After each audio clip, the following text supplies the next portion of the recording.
And although the Prime Minister of England, Clement Attlee, nationalised the Bank of England after World War II in 1946, it doesn't mean that all the debt that the British people owed after World War II was wiped off. Because when you look at this graph, you can see that the national debt of the British people has continued, and it was at a particularly high level after World War II when England was virtually bankrupt. And so let's have a look now at the private ownership of the Bank of England, because this is another ruse, and many people think the Bank of England belongs to the people of England, when really it still belongs to the bankers. So let's go and have a look at this plaque outside the Bank of England that tells us that. Bank of England here, and it even says here, on this pyramid-y thing, it says, let's just ring it. It says, close to this panel is the Royal Exchange, which contains a new retail development, Mansion House, the official home of the Lord Mayor of London during his year in office, and the Bank of England, founded in 1694 as a private company, is now exercising the functions of a state bank. It says it here. Get close to it. It's here, where my finger is. Bank of England, founded in 1694 as a private company. Founded as a private company and now exercising the functions of a state bank. It doesn't say it's a government-owned state bank. It clearly says in black and white, founded in 1694 as a private company and now exercising the functions of a state bank. That is a private company that issues notes that are worthless bits of paper and that are backed up by nothing.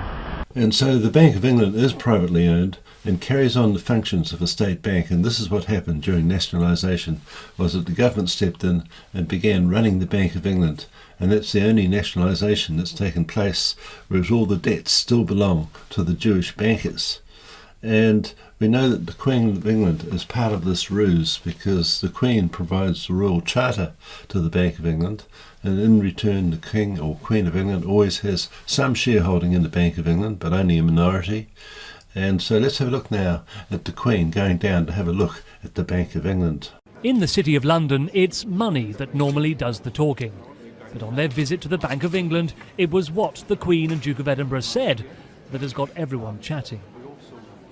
After having been guided through the bank's gold vault, the Queen finally got an answer to a question she controversially posed 4 years ago.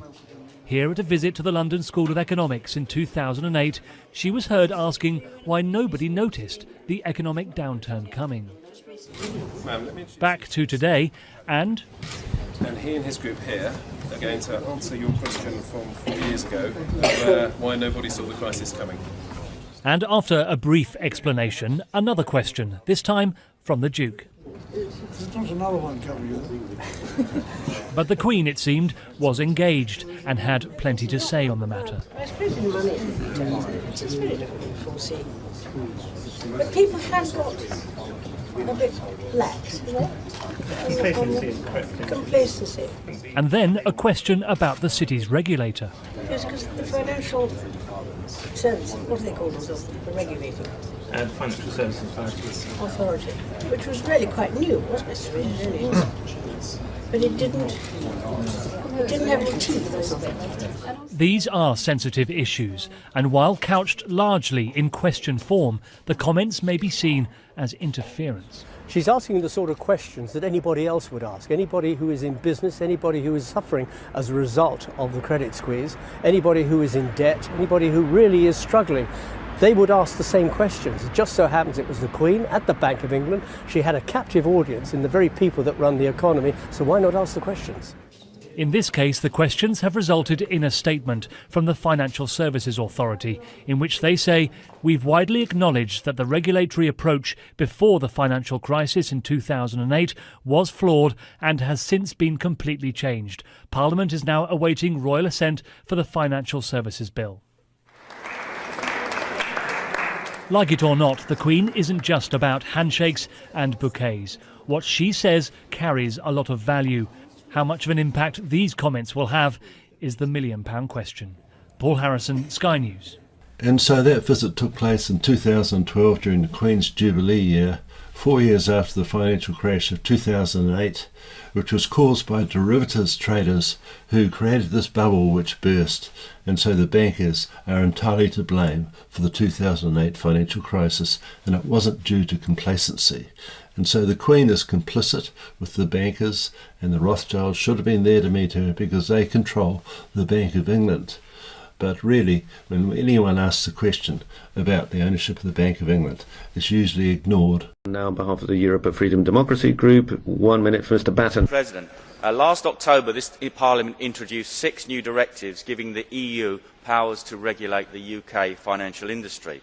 On the 7th of February I submitted a written question to the Commission advising them of one aspect of the UK Companies Act 1976. Section 27 of the Act gives a significant exemption to just one company, the Bank of England Nominees Limited. This exemption means that the identities of the shareholders of the Bank of England are kept secret. I have asked the Commission if this exemption contravenes EU law and if the new regulatory bodies will have the power to require the disclosure of the names of the Bank of England's shareholders. Of course, I and my party don't want any EU law, but the Commission and the British Government do. Presumably then the Commission should ensure that its law is equally, consistently and transparently applied throughout its empire. But of course there will be no disclosure of the ownership of the Bank of England or any other central banks around the world that own all the government debt of all the Western nations and many other nations as well. And so it's all kept secret according to the plan that Mayor Amschel Rothschild laid down way back in Frankfurt. And it's no coincidence that the central bank for the EU is in Frankfurt today, where it all began. And of course we have this publicity now that the Rothschilds have lost their power, the banks have been nationalised, but the fact is they still own all the debt. In the end, only the English branch survived the 20th century with its fortune intact. Its patriarch during the second half of the 20th century was Sir Evelyn Rothschild, who even today is the financial advisor to Queen Elizabeth. He retired from leadership in 2003, passing the mantle of patriarch to David Rothschild, a member of the branch in Paris who then merged both branches into a single entity.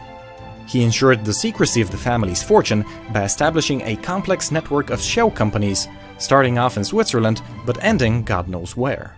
And so we know that the Rothschilds have their fortunes intact and they still pay no taxes, and they own all the debt of all the nations around the world, and they also have many other investments.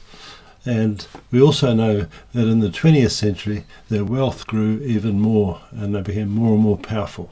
So that's for the next episode.